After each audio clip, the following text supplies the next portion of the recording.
back to the podcast. I cannot tell you how pumped I am to have my father and mother-in-law on the show today, Chad and Jenise Johnson. They were in town to visit our brand new baby boy, Lionel, and they were willing and gracious enough to come on the podcast. So again, if you know anything about Katie and I, then you probably already know about my mother and father-in-law. But if you don't know anything about any of us, I'll give you a quick bio. But I'm also going to link some previous episodes that we've done with Chad and Jenise so that you can hear more of their story. But Chad and Jenise have been married for 30 years. They've got 11 children. They've got 10 grandchildren. They've moved all over the country. They've got a very fun life. I mean, they raised my wife, Katie, who's my favorite person in the entire world. And so that there, to me, gives them more credibility than anybody that I could think of.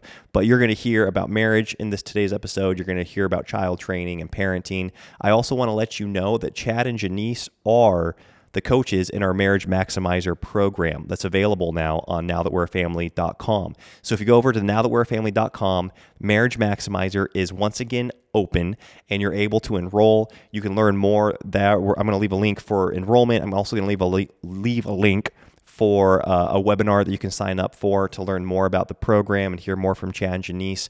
But they're my favorite marriage coaches of all time. And so Katie and I are like humbled and I don't know, just so grateful that they were willing to partner with us on this marriage program, Marriage Maximizer. And I think it's going to be, it's already been a blessing to those that have gone through it. And I know it could be a blessing to your marriage. I'll link any info that we talk about in the show notes as well. And so their weekly newsletter, their book that they've come out with, I'll link the website to order that. The health supplements that Jenise talks about, I'll link those as well. And if I've missed anything else, we'll go back and find that and leave a link in the show notes below. But enjoy today's episode with Chad and Jenise Johnson.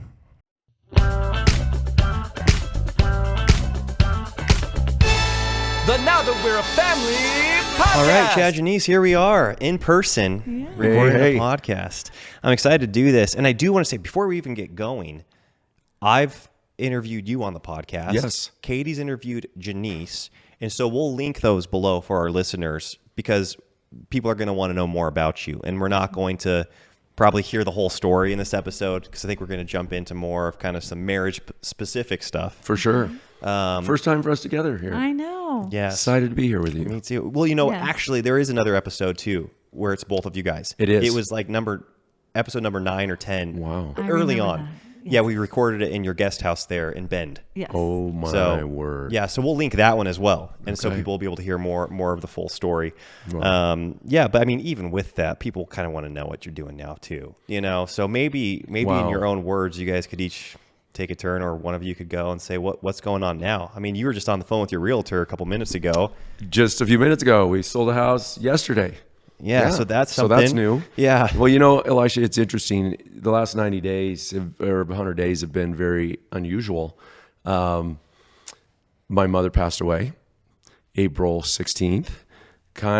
It was a surprise for me. I thought we had a lot more time with her. And it's that passing of my mother that kind of necessitated us moving from Boise, Idaho, or Eagle over to back to Bend to be with my father. And they've been married. You want to talk marriage? Sorry.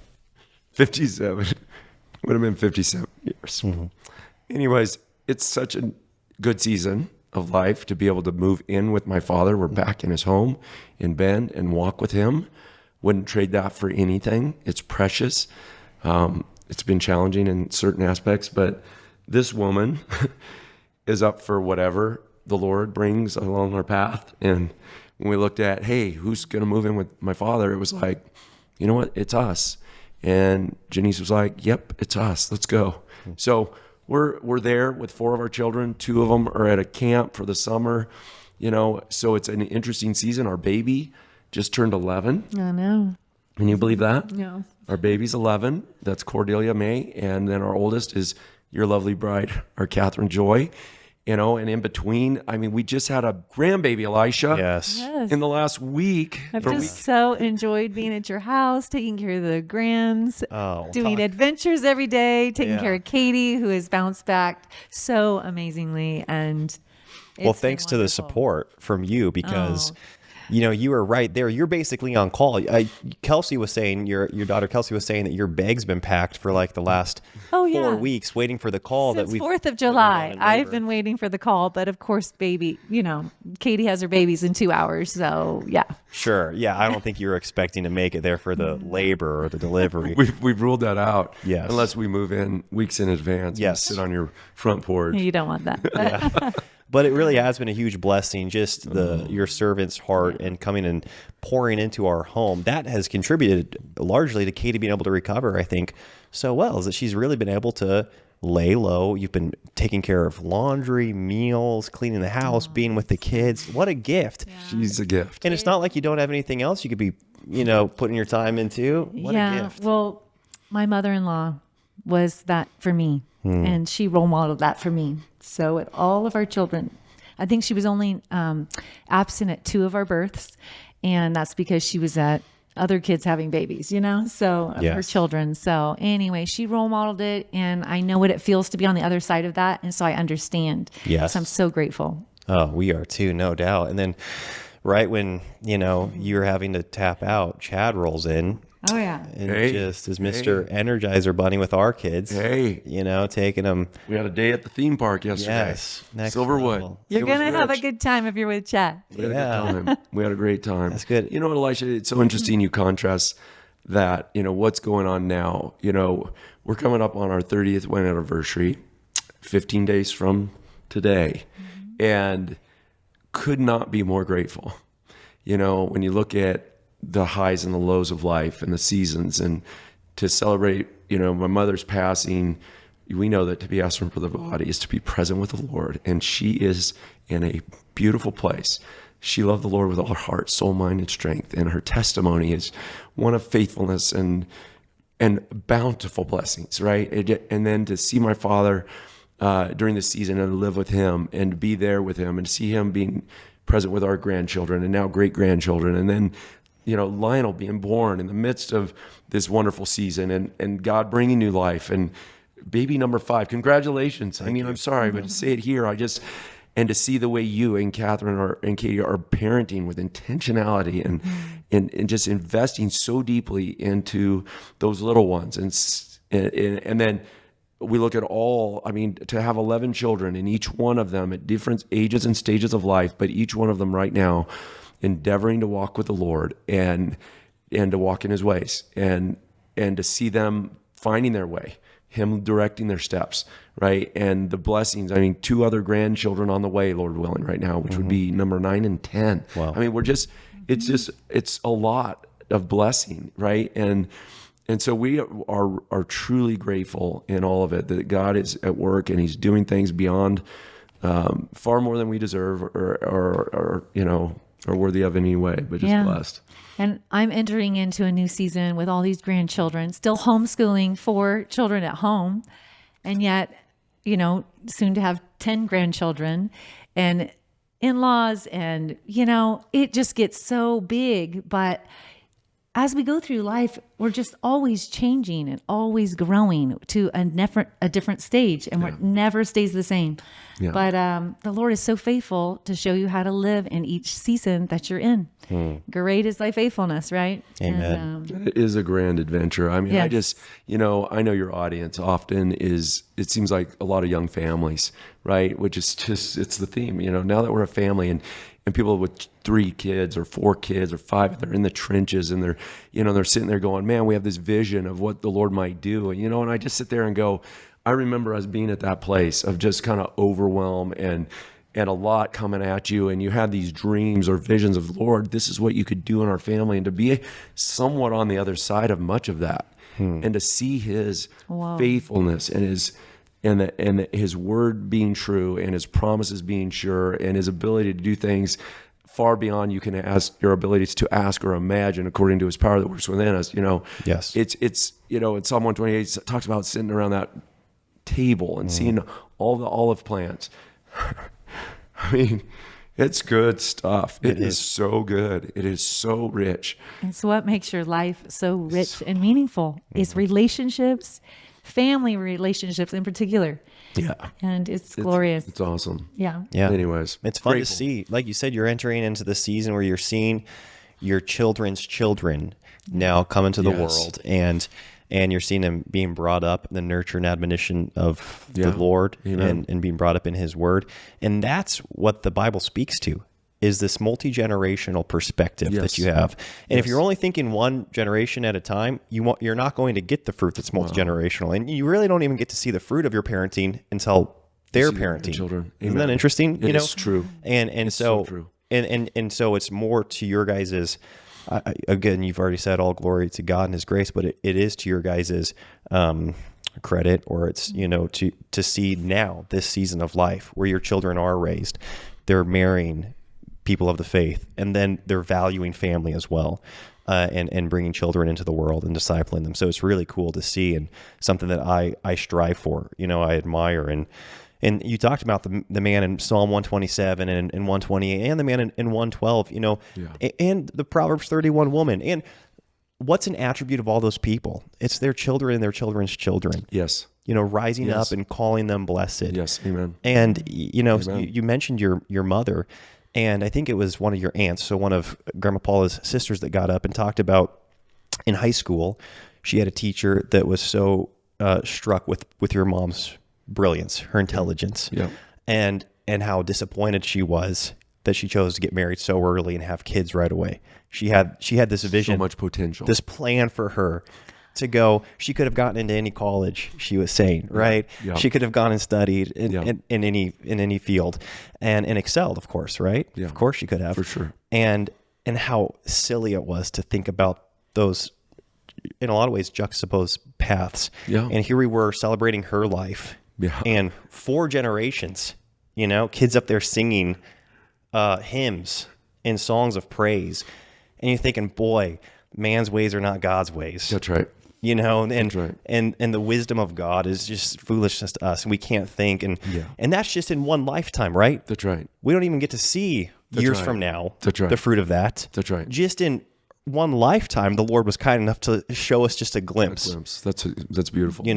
Of what can happen. Yeah. And so it's cool to see that, and now it's continuing to happen. So in regards to marriage, you mentioned that need for growth and the various seasons. And I mean, maybe we could kind of speak to that here, because, Marriage Maximizer is something that we're so grateful you were both willing and gracious enough to really kind of partner with us. Absolutely. In creating. We were excited for the opportunity, Elisha, both of us.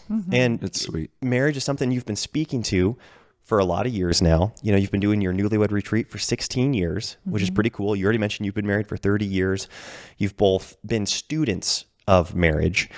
And I'm curious, in your own marriage, if we could just speak in real time to you guys, Yeah. the need for continued growth, because was the last, mentioned the last few months, your mother passing, the marriage all of a sudden changed, right? Yeah. You, in a lot of ways, Yeah.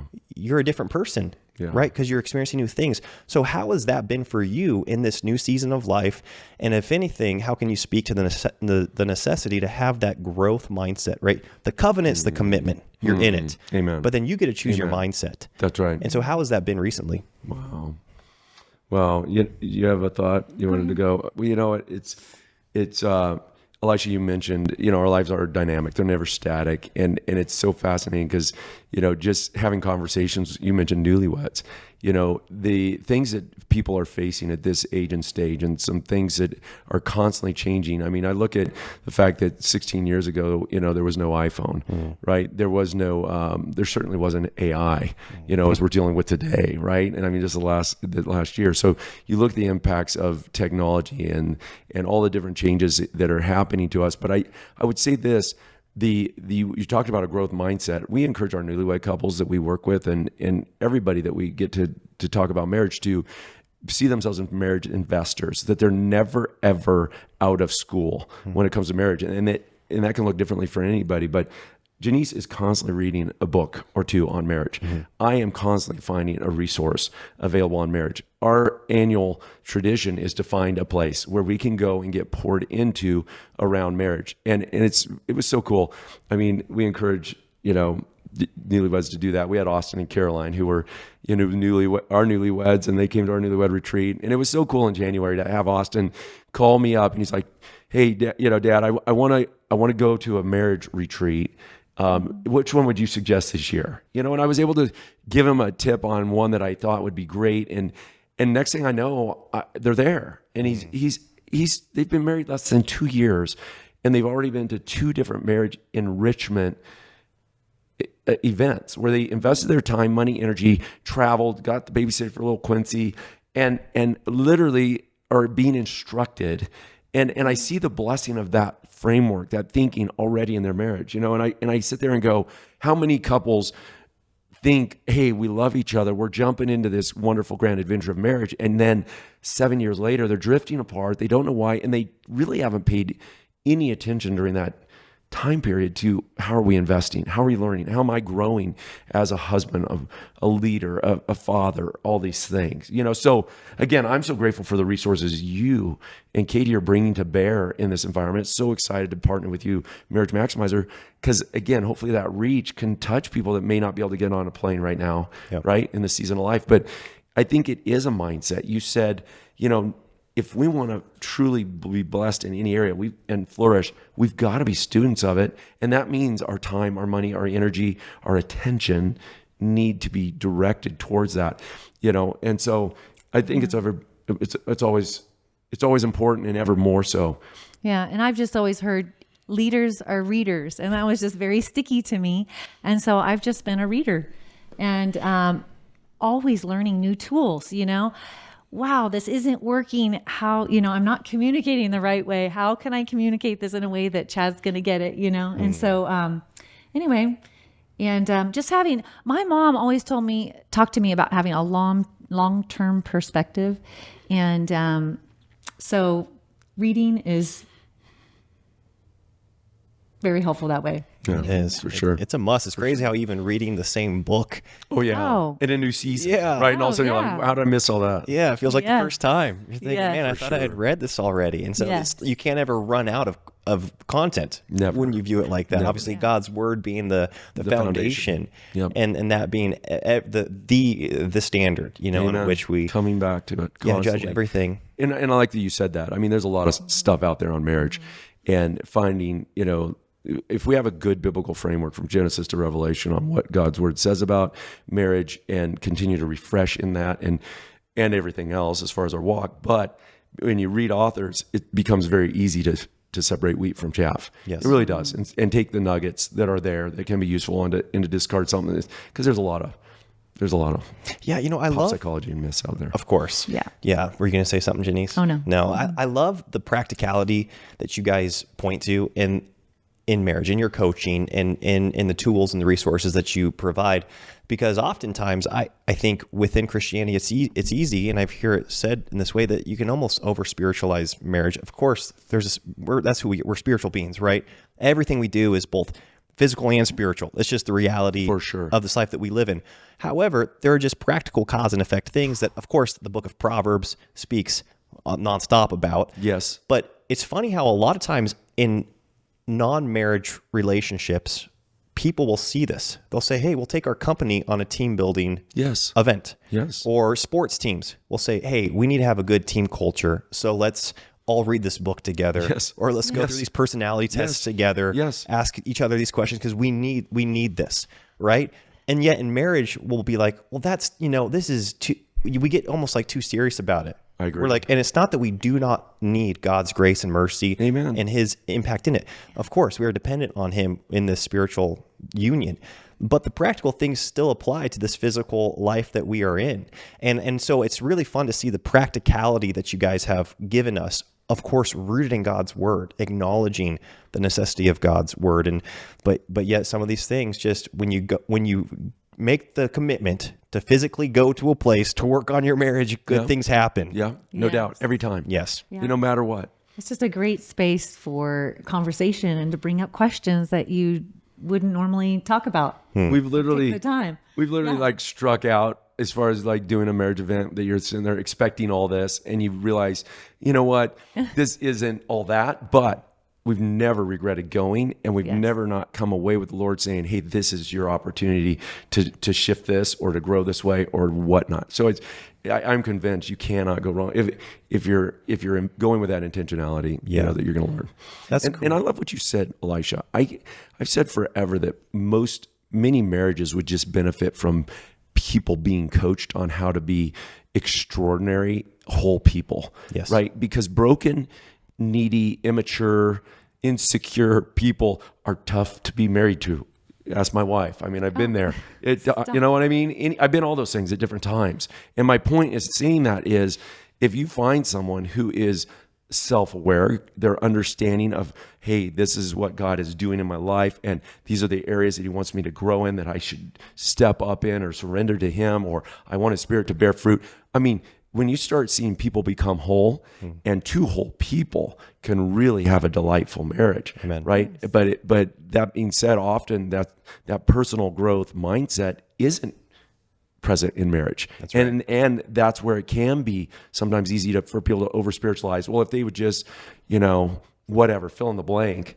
And it's like, well, wait, you just need to be a man of character and get up and go to work, or, Yes. or just do the basics, That's right. And because marriage is very practical. You have to live with them. You have to eat and sleep and work and pay bills and take care of kids and dirty diapers and sickness. And it's very practical, you know? And so to be able to make that practicality something that flourishes and is fun and finding ask joy God's in all of blessing. it. And Yes. it's a worthy work. Yeah. You Yeah, people, I'm sure one of the most recommended books, if you're getting into sales of any kind, if you're selling insurance or real estate or anything, so man, Dale Carnegie, you got to read that guy. It's like, man, you should read that at year 5 and 10 and 15 for your marriage. You should. How to win friends and That's influence right. people. Smile at each other. Yeah. Start there. Ask them a question. Compliment them on what they're wearing. Right. These fundamentals, it's got great, they have great effect. They have Yes. great effect. You know? They are. And they are biblical principles. If we take it back to Proverbs, it's all truth is God's truth. Yes. And if it's true, but you're right. Sometimes it's very. Yeah. Well, you already mentioned, there's been some changes in culture and technology and all of that. And I'm curious because you get to hear firsthand from numerous couples every year, which is pretty cool. It's a huge responsibility, and it's an amazing ministry that you have. And I'm curious if you've seen a shift in maybe the challenges that marriages are facing, where, 16 years ago, they wouldn't have ever imagined having the struggles or issues that young couples are having now, maybe in part because of technology. We'll just speak to it. I would say technology for sure, having addictions to it and not having good parameters for it really kills the relationship. And I think gaming has become a big deal. You see that a lot with these young couples. Yeah, just kind of wasting your life away playing a game, which here's the deal. has been difficult, I am so old school, and I've got to say this. It's interesting, but I actually hate video games. And I know that someone can argue from a tech standpoint that these things could teach certain capabilities that will be useful for, guiding missiles for, the military or something. There's application, I'm sure, for, developing those skill sets. But I am hearing we hear so many couples. It used to be almost all how do I get my husband to stop playing video games? And we know if you're playing a video game, it could be anything. If I'm just sitting there scrolling my phone, if I'm just wasting time in some way where I'm not investing in things that are building my life, my marriage, my family, those 5 priorities that we talk about, the giant 5, it can be a detriment. But we're not just seeing it with guys. Now we're seeing it with girls. And arguably they were created to be addicting, just like social media is, all these things. I want to tell you this, Elijah. To me, you and Katie being socially active through social platforms, using technology as a tool, and yet not having smartphones. I'm sorry, but I am being in your home even the last few days. I'm so grateful. I can't even tell you for you guys seeing that as the gift that it is to leverage as a tool, which it is. It's like money. It could be used for destruction, or it could be used to bless. And it's a tool. And you guys have chosen to really limit the exposure to your young people to it, and you guys, and the ability to be so present in your moments with relationship, because our attention is under attack. And you know, Satan, it's been said that if Satan can just keep us busy and distracted, that's all he needs. If I'm busy and distracted doing something that's non-productive instead of being vested and engaged in the things that are truly life-giving, he wins. I lose. My marriage loses. My kids lose, right? And so I'd say on a blanket whole that would probably be the biggest threat that we're seeing that's changing is, I mean, some of these moms, they're watching too much good stuff, right? I mean, we can only process so much. And what are the voices that we're listening to? You know, I've told people on social media, if you're on there and you have more than, you know, forget the number, but people who are you're listening to that are not building you up, encouraging you, equipping you, why are you following? Why are you following? You know, and because it is a threat to you, your attention, your energy, your creativity, your ability to invest in the stuff that matters. So I do think those are some of the big, you know, overarching things right now that people are, people are too busy. They're strung out. And when they sit there and say, I don't have time, we all have the same amount of time. We have the same amount of time that anybody's ever had. And to recognize, how do I want to use it? How do I want to steward it? That matters. And so today, the habits that are in our lives, are they building our bigger future? Are they building the marriage we want? Are they building the future we want? Are they building the family we want? Yeah, and it's just so easy to put a screen in front of a child too. Oh, I just need to do this. So they're busy with their screen or whatever. But we are developing the appetites of our children. We are giving them addictions at a very young age, you know, and that is not a gift to them. But just eliminating it makes it really easy. We just don't do this. And then you start to get creative. How can I engage with my kids? Reading to them, you know, all the things. So, yeah, that's good. You know, I'm curious how you're able to communicate the mission or this vision, because I feel like to be able to make those decisions, to whether it's to get rid of video games, to not spend time on social media, to not just consume sports. You know, sports is a big deal. Sports media. It's another one. You're right. Yeah. There has to be a bigger why, of course. That's right. Because it's so accessible. It's so fun. Oh, yeah. It's so easy. It's engaging. It's absolutely. Yeah, exactly. And so, and I guess I'm speaking at this from the perspective of, I feel like some people just are born with this zeal for life. They're going to go out and get it. They're going to go out and be their visionary, their whatever you call them, type A or command man, whatever you want to call them. They're going to get after it. And so they're like, I'm not going to put my time into those things. I'm going to go out and do the real thing. But I would argue that there's a biblical mandate for any Christian, regardless of your personality type, for sure, that starts in the garden of why God created us. Take dominion. Yeah, to take dominion, to have His purpose, to be fruitful and multiply, and that there is a real mission that's real tangible. It's not subjective. It's not, you know, to each his own. And in the it's end, to flourish as God's creation. And to maximize the gifts that He has been given us. Right, these talents that we've been given. And so it's going to look different. It's not to say that it's all not going to be copy and paste, because everybody's coming at this from a different standpoint. You know, we can speak to this later, just your family legacy. Right. You know, the power of going from, we talked about the generational faith that you have in your home and Grandma Paula, but think about this. And people will say, man, I'm not from a family like that. Praise, you get to start now. Anew. You get to build that. Like, absolutely. I just think about the celebration in heaven. Oh, yeah. Think about a new line. That's right. You know, that's being grafted in. That's right. That is saying, wow, a new generation. That's right. Who's praised? Abraham's praised. Amen. Because he was a father. The father. Got called out. Yes. Absolutely. And that's not me. I'm not an Abraham. Yeah. You know, that's right. And I'm grateful for the faithfulness before me. But you have this opportunity to be that. That's right. That biblical legend, so to speak. That's right. Saying you're an Abraham. Yep. You're starting the chain breaker, the new generation. Elisha, that is so beautiful. And I think you're right. There's a lot of people that kind of almost say, what a bummer I don't have, instead of saying, what a blessing I am called, right, to be this. And what a cool place to be. It is. Like you said, to start to see everything change for you and your children's children. I mean, Amen. What? Yeah. No, that's all there. It's a powerful thing. It's all there. And so going back to the mission, you know, and this was actually a question, because we're going to get to some of these questions that people have messaged in. And I don't know if I can find the specific one, but it was kind of along the lines of, I think it's a wife writing in saying, how can I kind of show my husband the value of the home, of children, of family? Because whether or not maybe it is video games, or maybe it's just his career. Sure. Oh, of course. Does that make sense? Any good busy distraction. Yes, maybe it's him working out, maybe it's fitness, maybe it's hobbies, maybe it's whatever, right? Any of those things. But and I get that. I've got young children, and you're thinking, okay, out here, this is way more validating.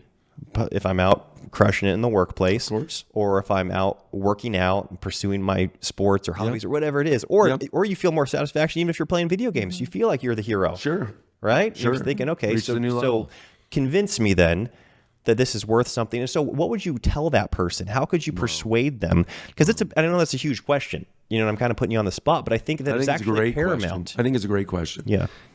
You chime in when you're ready. Yeah. Okay. Because I have practical ideas, but good. I want that. To me, Scripture says, without vision, people perish. I think going through Scripture and finding great vision verses is super helpful.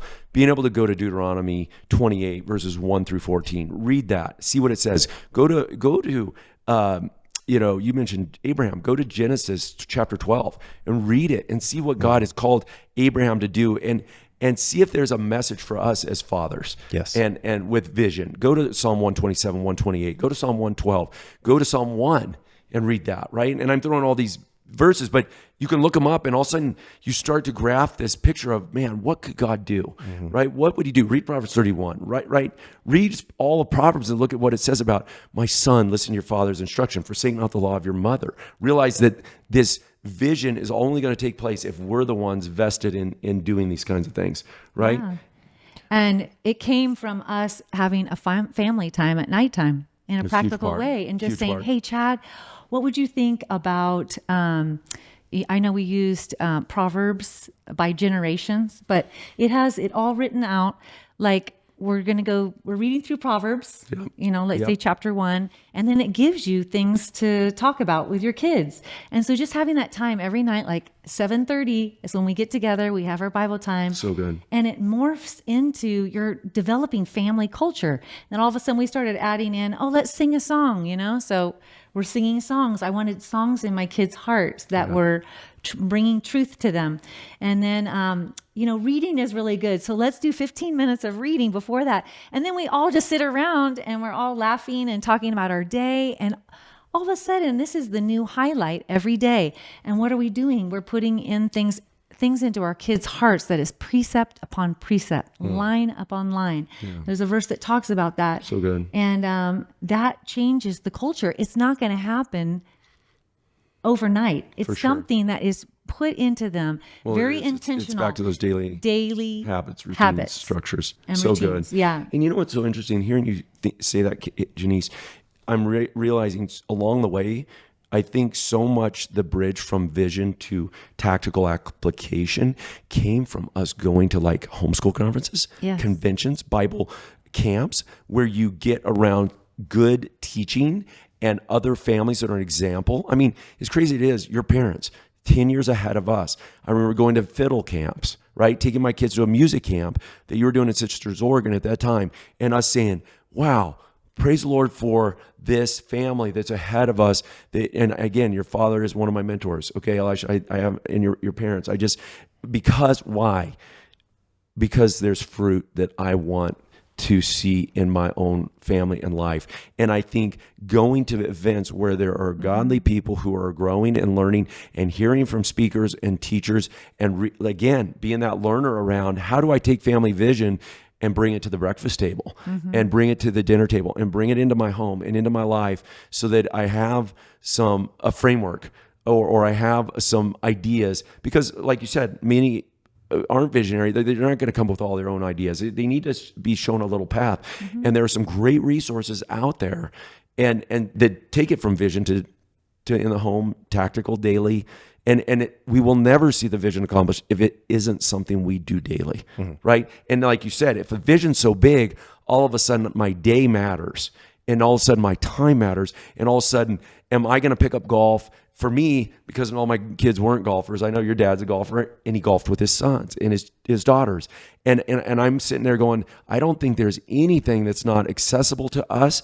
We skied a boatload, right? We found things that, hey, I'm going to do, but I'm going to do it in line with it, building time and investment into family, so we do see this vision accomplished of what we want. So even the things we've spoken about, I think everything can be useful, and I mean, we can make it be a tool in service of the vision. Yes. But the vision's got to be so compelling that we start to calendar differently, and we've got to start to allocate energy and resources differently, right?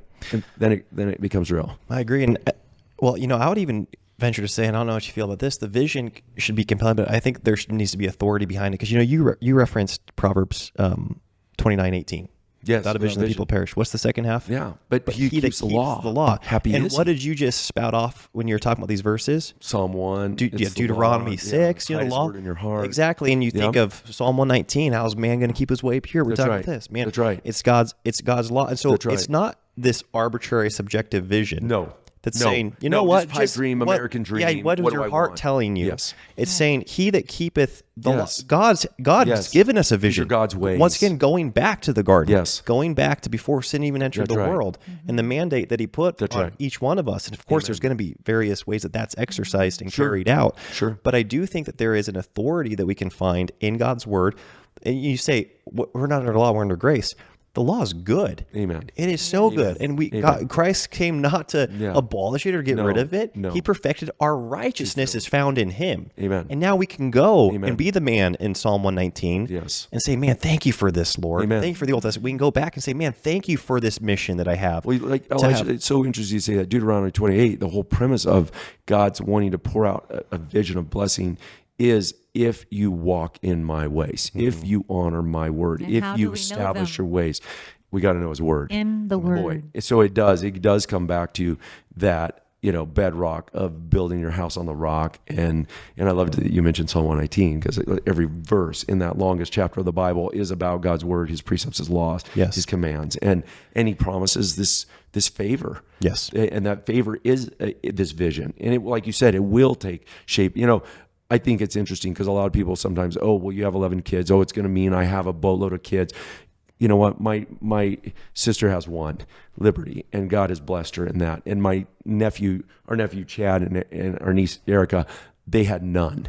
They adopted 7. The vision is going to look so different when it comes to family or faithfulness, where God's bringing that faithfulness. But boy, does he want to bring a fruitful harvest in our life, right? And it's doesn't always look pretty. I mean, you've got kids crying and, these little family times at nighttime, they can be crazy at times, but it's okay. And all the messiness of, people talking or, getting on each other's nerves or whatever it is, the word is still being put in there. And just be faithful, be consistent, be transparent and real in your relationship. And that's going to help transfer to your children. Yes. Yeah. Growth and construction, that is messy. I love picturing a construction site when I'm parenting, because there's some beautiful architecture that you can go enjoy, but in the process, right, it gets pretty ugly. It gets messy. However, but what do they do at the end of each day? The construction, they tidy it up because it's way better to work in a tidier. So you have to acknowledge that, construction zones get messy. Has its place. Yeah, exactly. It does. Exactly. It really does have its place. And so I like to visualize that when I, that's good. Be in the middle of a big day. All right. Can we jump into some of these questions, you think? Sure. Let's do it. The people have sent in. Let's see here. We talked about this, a father's role in discipline. I'll read the question off. Okay. Please. And then you guys can speak to this.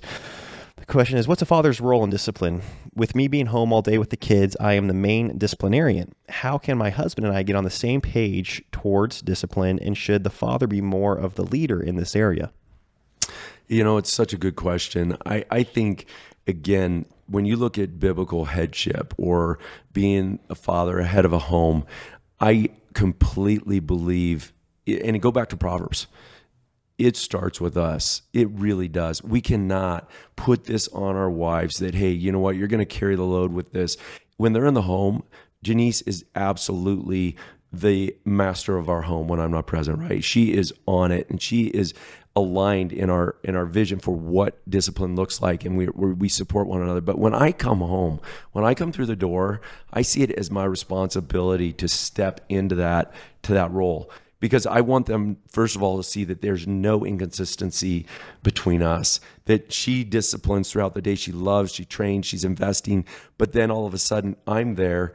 I'm not over on the couch, right, doing my thing. Oh, you're the mom, go handle it. They need to know that I'm vested, that I am on board with this mission, and not just on board, I'm a critical part of it, and that they see that continuity, one through the, one from the other. It's what makes them feel loved. It really does, to see that consistency. And I think we've really, I feel like that's one thing that's been very consistent, is that we both have seen that. I'm going to say we've owned that responsibility together. And we do hear that complaint often kind of from young couples with young families that, hey, I wish he would, right? And I want to talk to you directly, men.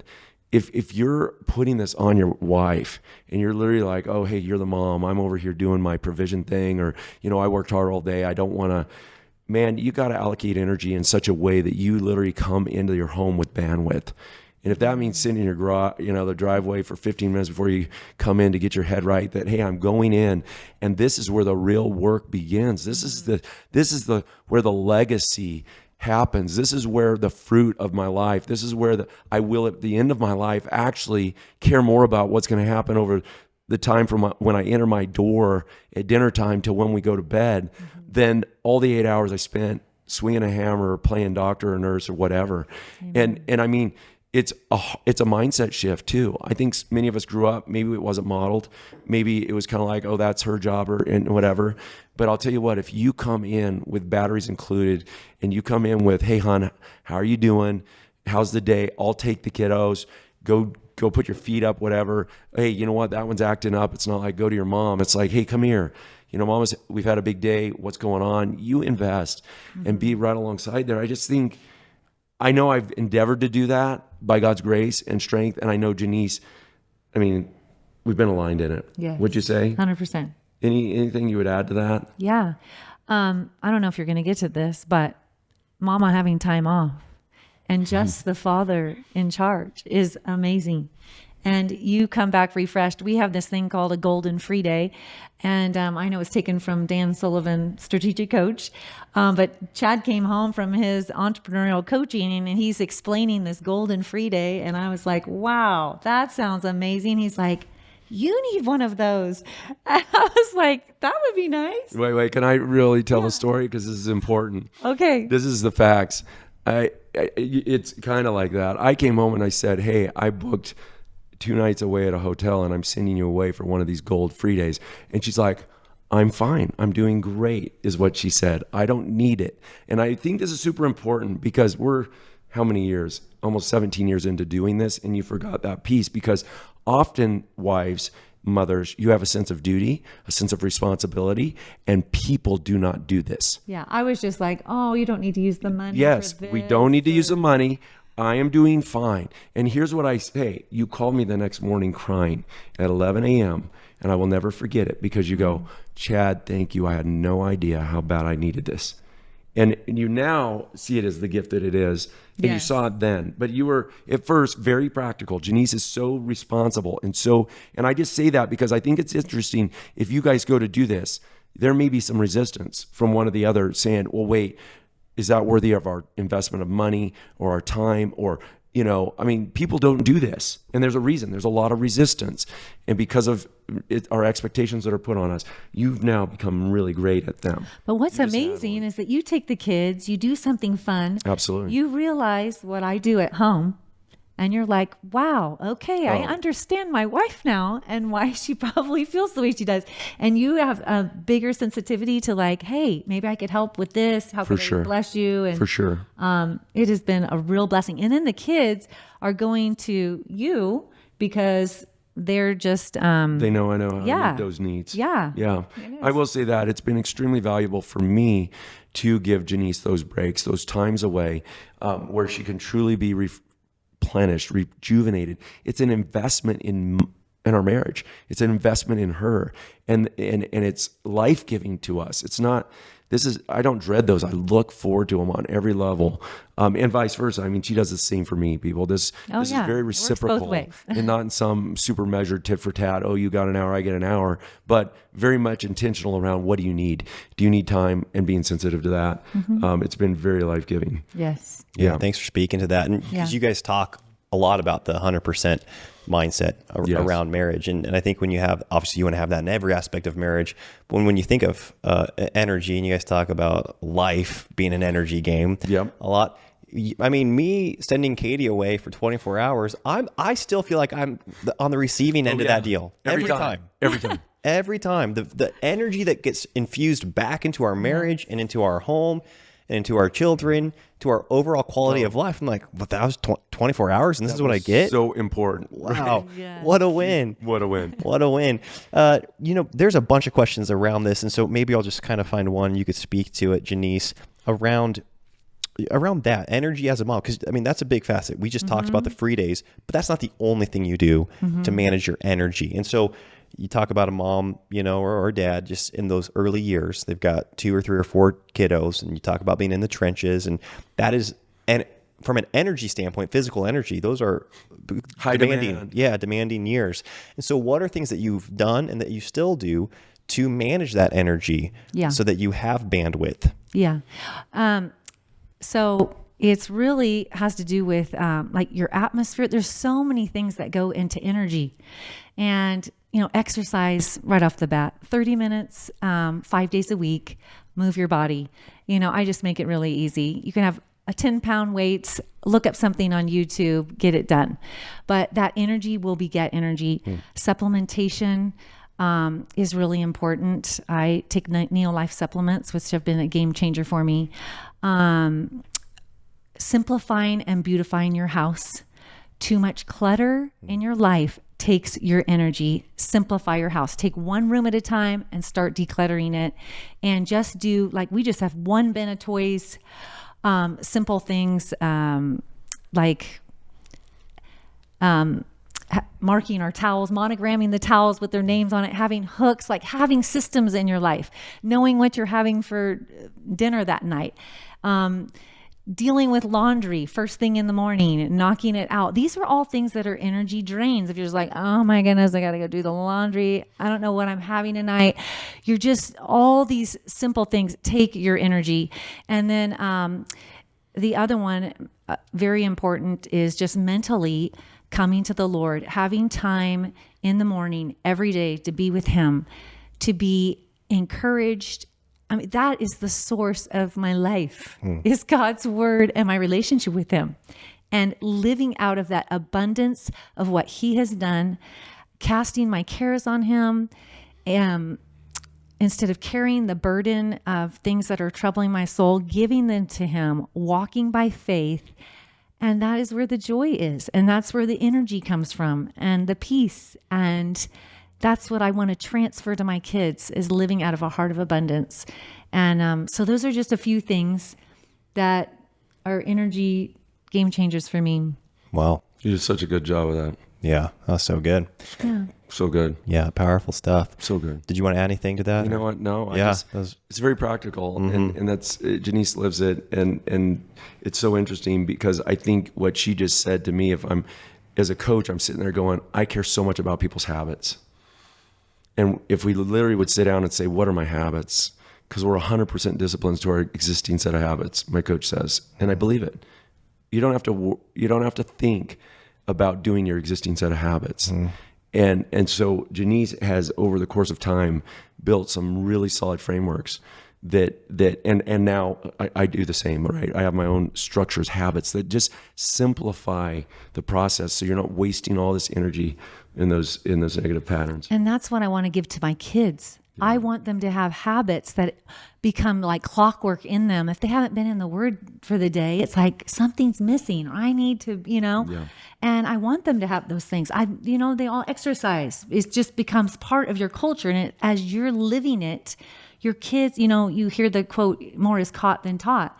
And that's true. So they're watching, they're picking up. It's your family culture. And Anyway, habits super important. Yeah. Yeah, it is remarkable how it seems to be true that if you, feelings often follow the behavior, right? Yeah. They follow That's the right. action. That's right. And so when you think of, an exercise you've had all your kids do, you had me do it, write down that list of 100 things to be, do, or have. That's right. Such a valuable thing to do. And I do it repeatedly, kind of modify it. But then you take these things that you think are so futuristic and you say, this is where I'm going to be in 3 years or 5 years. And I always ask myself the question, well, what does that guy do when he wakes up? That's right. Ask yourself That's that. right. Sometimes it's easier to see right. that clarity. It's like, well, what does the mother or the father that is confidently walking with the Lord, that is healthy, that are they is doing? in a good marriage, what do they do when they wake up? That's right. They don't check their phone. I know that. Right. Or for Right. me, Yeah. like Right. they don't eat an unhealthy breakfast. Like I know what that guy does. And then you start acting like that guy. And one, you actually get a lot of the satisfaction sooner than what you thought you would get. That's You're right. walking in confidence. brings And then it you do forward. become that Yes. person. It's crazy how that, So proud. how that happens. The first 2 hours of my day are the most crucial hours of my life. And I knock out 90% of organizing the day, being in front of my kids, knowing what's going on. It all happens in those 2 hours. So good. That's good. Well, I mean, we're talking about marriage, and so we can't end this without talking about physical intimacy. Wow. Yeah, we can't do that. go. No, we got a bunch of questions, and again, I should probably choose 1, 2, because again, you've probably seen and talked to couples that have had various struggles. Maybe he has a stronger desire than she has, or maybe she's got a stronger desire than what he has. Maybe there's apathy. Maybe there's disinterest. Maybe there's a lack of attraction from one other person. We got a lot of questions regarding that. How do you give people practical, because we can acknowledge this, like this is a integral aspect of marriage. Yes. Right. In fact, doubt. when you think of a defining feature, It's the thing, defining right? feature of a lifelong commitment. exactly. And so you want it to be Differentiates healthy. from all others. Amen. Yes, you want it to be healthy and vibrant. So, maybe speaking to men or women, both, maybe they don't have the energy, or their spouse doesn't have the energy. How do you start to slowly but surely, without losing hope, without having too lofty of expectations, maybe we want to work towards this. What are some practical things you could say? I would say, first of all, like we talked about earlier, it starts with, what do you want? What's the vision? What looks normal and healthy, and what do you aspire to? And to realize that many of these things are not given to us.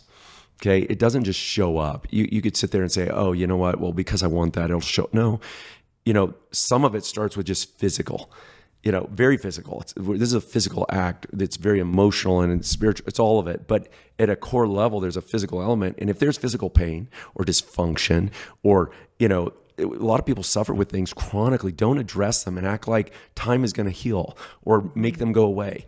Same with emotional things, thinking that, hey, if I have certain blocks, there's people who've been terribly hurt, terribly abused. They're struggling in their own mind with, how do I address or get through this? Guys, address those things, get help for those things, get support for those things, find a solution, find a doctor, find a counselor, find a coach. Don't rest with it being at a place of apathy or not working. It's a worthwhile commitment to, hey, this is something. And we've had different things at different seasons of our life, because you will. Bodies go through changes, life go through changes, pregnancies and births and seasons and whatever, and things change. And being able to be honest with one another about, hey, what's working, what's not, what do I need support in? Hey, you know what, this is painful, or I don't feel close to you, or whatever those areas are. There's always an answer. There's always a solution. There's always an opportunity to improve that. And to be able to have first of all, the honesty to say, hey, there's an issue, and let's see it as something that we get to work together. Again, same side of the table. This is something for us to win, not you got this, I got that, or whatever. There's nothing that in each season you can't overcome and get through. Amen. And so I've heard couples literally, oh, we're not together because fill in the blank. And we haven't been for X amount of months or years. And I'm just like, stop already. Don't tell me this. I mean, go now and address it. It's almost like, go now. This is too important. And to act like, well, let's just ignore it. It's not okay. Yeah. I just think at a foundational level, that is it. And then I would say this, realize that the gift of intimacy is a lifelong gift to unwrap, and give yourself grace if the season you're in is a challenging season of pregnancy, or just had a baby, or too much going on in your life, and we need to slow down. We need to make some time. Yes. I mean, there's been seasons where like, man, we haven't even seen each other. How are we going to even be together? Right? We got to stop. A good sex life takes time. Yeah. And it takes, because, if I'm not feeling emotionally connected to Chad, I'm not just going to be all about it, right? That's right. And so we need time to talk. We're just Turns out we need to talk too. busy. Our lives are too sped up, and we need to have these conversations, and just, on a practical level, being creative and mixing things up and having fun. And, just saying, how can I drive him crazy tonight? And just go into your, Wow. look She just around went in your there. closet and be like, oh, I'm Wow. going to do this, Wow. but going for it and taking risks. And Preach. as you, and as you're playing together, recreational companionship is so important. It's a big deal. If you're playing together and you're connected, that's going to Can I naturally jump in be there? a Jenise, byproduct. You are so right on this, and you're right on all this. But this is part in particular. When you look at that book, His Needs, Her Needs, one of the top 2: physical intimacy, recreational companionship. Recreational companionship is such a big deal, and it leads to this playfulness that we lose in marriage. And I see so many couples you mentioned this earlier, Elisha, taking their life so serious, taking their marriage so serious, taking everything so bloody serious. And if you think about your dating life, that was not the MO of our courtship or dating. It was literally this enjoyable adventure of discovery, of knowing one another, of playing together. Hey, let's do this. Let's go for a picnic. Let's go for a walk. Guys, physical intimacy comes from being, Jenise mentioned, connected. And playing together is a deeply important, rich part of marriage that marriages lose. Don't underestimate that. No. And again, the world kind of would glam. Well, they always want to take what God is intended for good and twist it for evil. But you guys, in the Garden of Eden, I mean, you sit there and go, Adam and Eve, they're naked, they're unashamed, they're together, they're outdoors. There's this creativity, there's this freedom, there's this playfulness that can be restored to your marriage. And that is a noble goal. And literally, you will probably, like us, have to make some rules around some dates around, hey, you know what? No talk about business, no talk about kids, no talk about stress and the bills and the financials in our calendar and what's coming up and none of that. I mean, we just had a phenomenal date, when we rented those ATVs, and I mean, we rented a side-by-side dune buggy, and I was like, you know what, 4 hours of, I just need to play with you. And boy, did we have fun. I mean, it got out of hand. I mean, it was all biblical and legit, but it was unbelievably fun. And, and I want to tell you, wives, if you're the one that brings this to your marriage, because some of you, the wives are going to be the ones, come play. Some of you, it's going to be the husbands. One of you is going to be more apt to do that than the other. Don't put it on the other spouse. I don't put it on Jenise. Jenise is my rock. Fun is his middle name. I'm responsible for bringing some of that. Yeah. She brings it too. Don't get me wrong. And her part is she brings everything she's got when I set those things up. But my point is, sometimes we can sit there and go, he needs to be, or she needs to be more that way. Instead of saying, I'm that way, I'm going to bring it to the marriage and invest in that way. But that is foundational to really keeping that joy and the love and the fun alive. And then the intimacy just, come on, you can't help it. It's all part of the way it's designed. Wow. It's beautiful. So good. Yeah. Thanks for speaking to that. I love hearing that. Gets me fired up. Yeah. Hey. Because it is, I feel like I'm a prime candidate Everyone for is losing that because of we just had our 5th kiddo, right?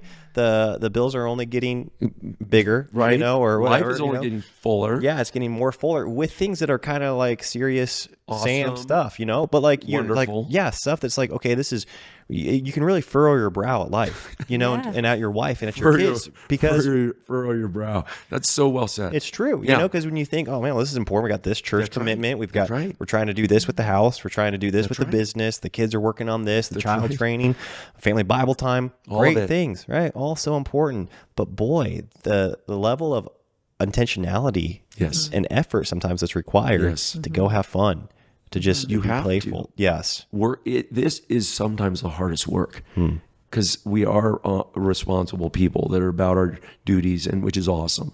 And it almost can feel like, frivolous little irresponsible. or irresponsible. I want to say that. I love that word. It is not. People have affairs, and because it's sin. It's wrong. We're deprived. We fall.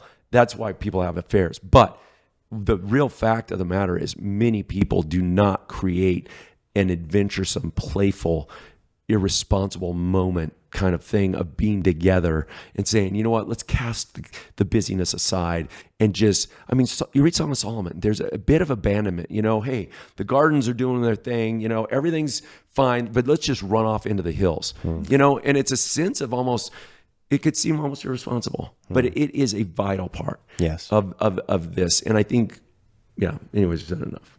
It's great. Okay. Such a great, I think this is a great way to wrap it up. Unless you guys it's a very high note. Closing. Yes. Yeah. Well, real quick, just because, somebody might catch and get, you said people have affairs because they're deprived. I think depraved.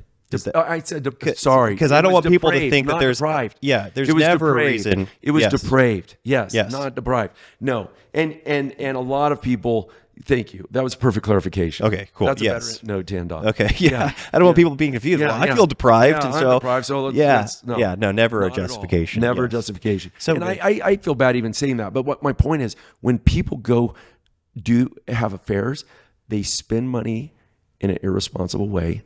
They surprise people. Wow. They sneak around. They're adventuresome. They're creative. They do all this stuff for the wrong thing. Wow. And they don't apply creativity and investing their resources and doing all these things in the right way. And it's like, that's what Satan wants to do. He wants to take what we should be doing in our marriage, and then they corrupt it and throw it to the world. You know what I mean? Yeah. So that to me is what I meant by that. I don't want to confuse the issue there. But that whole book, His Needs, Her Needs, is based on, hey, the subtitle of that is how to affair-proof your marriage. It's like how to build into your life what God initially intended a marriage can be, so we don't fall to the fraud. Amen. Anyways. So good. Well, thank you both so much. I tell you what. Elisha, thank you. Yeah, just the reservoir of help. I feel like I'm just sitting in the seat of privilege that I'm married to your daughter. And I tell you what, that is, I think I do have a greater respect. People think highly of you, as they should. But being able to be in the position that I'm in, where I feel like I'm the number one recipient of your guys' faithfulness in your marriage towards God, towards each other, because I get to be married to the fruit of that, to your daughter, Katie, who is just a blessing. It is such a blessing that I get to experience, this gift of Katie that you raised, you brought into the world. God is good. In spite of us. He's good to me. He's so good to me. He's good to us. And Elisha, you are a gift and an answer to prayer in every way. Continue to be. So no, we feel that double blessing. Yes. Thank you. Thinking of you. Well, thank you for doing this, you guys. It's a delight. Always. Okay. We'll do it again sometime, huh? Okay.